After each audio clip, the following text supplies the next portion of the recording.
বহু লোকের কথা আপনারা জানেন, তারা তাদের সন্তানদেরকে কষ্ট করে তারা মানুষ করেছে, এখন অন্য জায়গায় থাকে। ইভেন তাদের মৃত্যুর সময় তাদের ফিউনারেল প্রেয়ার, তাদের জানাজায় পর্যন্ত তারা উপস্থিত হতে পারে না। আমি সেজন্য বলছি, আমরা এখন একটা এক্সোটিক একটা ম্যাটেরিয়ালিজমের মধ্যে বসবাস করছি। আপনাদের সন্তানরা যেন আপনাদের মাধ্যমে এই শিক্ষা যেন তারা না পায়, আপনাদের কাছ থেকে তারা দিনই শিক্ষা পাক। আপনার ঘরটাকে এমন বানান না যে আপনার ঘরটাকে ঢুকলেই মনে হবে এটা মসজিদ টাইপ। কেবল কি আপনি মসজিদে গিয়ে আল্লাহকে স্মরণ করবেন?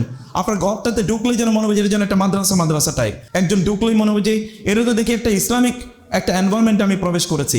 যিনি আসলেন তিনি আপনার ঘরে ঢোকার পর একটা দাওয়াত পেলেন।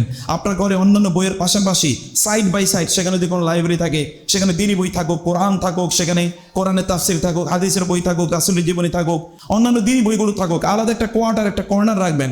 ওইখানে গেলেই তারা মনে করবে না আমি একটা ইসলামিক কর্নারে এসেছি। ওদের একটা ফিল তৈরি হলো, একটা অনুভূতি তৈরি হলো। ওইখানে গিয়ে তাকে নিয়ে কোরআন তেলাওয়াত করুন, তাকে নিয়ে সেখানে গিয়ে রাসূলুল্লাহ সাল্লাল্লাহু আলাইহি ওয়াসাল্লামের জীবনী পড়ুন, সাহাবায়ে কেরামের জীবনী তাদেরকে বলুন।